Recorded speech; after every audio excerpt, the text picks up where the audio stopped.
Magandang araw mga kaibigan. Bigyan natin ng opinion, reaction niya itong Facebook reel posted by Real Enlighten. Kanina nag-press conference ang Pangulo sa Palasyo. Binanggit niya, tapos na ang maliligayang araw ninyo. Hahabulin namin kayo. Sabi niya sa mga walang hiyang nagnakaw pera ng taong bayan. Ito, may matapang na media nag-question, bakit hanggang ngayon hindi nyo pa kinakancel ang passport ni Saldico? Pakinggan natin ang sagot ng Pangulo. Na tapos na ang maliligayang araw nyo, hahabulin namin kayo. The nation's question is, why is former Congressman Zaldico's passport not yet cancelled? And what is the government doing to actually either convince him or force him to return to the Philippines? I think that's best directed at the lawyer because it's a legal answer. And the legal answer is because hindi pa nasampahan ng kaso, therefore the request for the cancellation of his passport cannot yet be made. However, when that time comes, we will immediately cancel his passport. Tanong, when will that time comes? Sabi niya, it's a legal question that needs a legal answer. Dalawang legal luminaries ang nagsabi na. Una kong na-monitor si ex-Senate President Franklin Drilon, top notcher yan sa bar exam. I think number 3 siya, yung batch niya na ko. Batikang abogado yan, 2 beses naging Secretary of Justice, kung hindi ako nagkakamali. Sabi niya, bakit ang gobyernong ito hindi pa i-cancel ang passport ni Saldico? Tapos sinundan ni former ombudsman Conchita Carpio Morales. Kanina sabi niya, nagtataka ako, bakit hindi pa nila i-cancel ang passport ni Saldico? Ito, 2 abogado ito, hindi lang basta-basta abogado. Dating Supreme Court Justice si Ombudsman Carpio Morales, Senate President naman ng ito, nagsasuggest na dapat i-cancel ang passport. Ang paliwanag ng DFA, hindi daw pwede dahil kailangan ng sampa ng korte. Kaya lang sabi ni Congressman Toby Chanco, ako mas naniniwala ako sa 2 batikang abogadong ito, Drilon and Carpio Morales, plus si Congressman Toby Chanco. Sabi niya, sa administrative code, pwede unilaterally, pwede ang DFA i-cancel niya ang passport ng isang Filipino citizen. Kasi hindi naman right yun. Pwedeng i-cancel. Kung sino ang nag-issue, Philippine government, pwede. Hintayin pa daw nasampahan ng kaso. Kailan? July nung nagsabi siya, mahiya naman kayo. Ano ngayon, November na. Kailan nyo sampahan ng kaso? Oh, is there a sense of urgency? By the time, sabi ni Congressman Toby Chanco, by the time na i-cancel ang passport ni Saldico, baka huli na ang lahat. Bakit?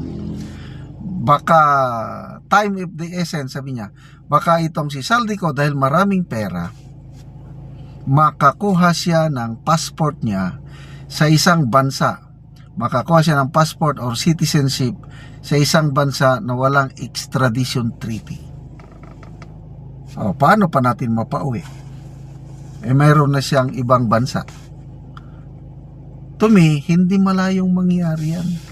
Meron ngang isang cabinet secretary yan, hindi ko na lang pangalan, na pabalita na meron siyang passport sa isang bansa na mag-contribute ka lang an amount, big amount sa bansang iyon, parang mag-invest ka ata.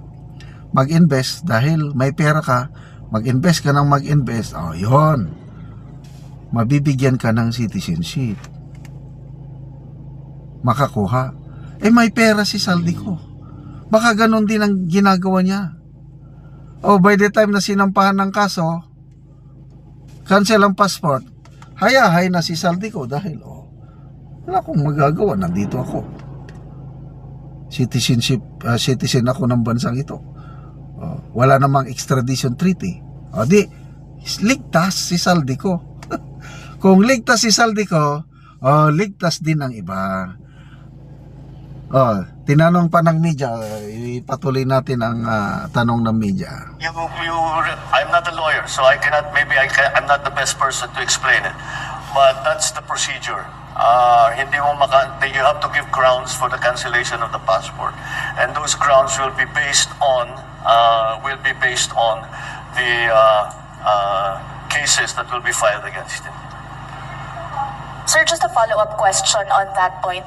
Sir, how convinced are you that Zaldico is the most guilty in this case, or are you somehow amenable to extending an option for him to become a state witness? I'm sorry, extending? An option for him to become a state witness. That option is always there, except for them who are the most guilty. Do you think he is? I don't want. That's his usual style.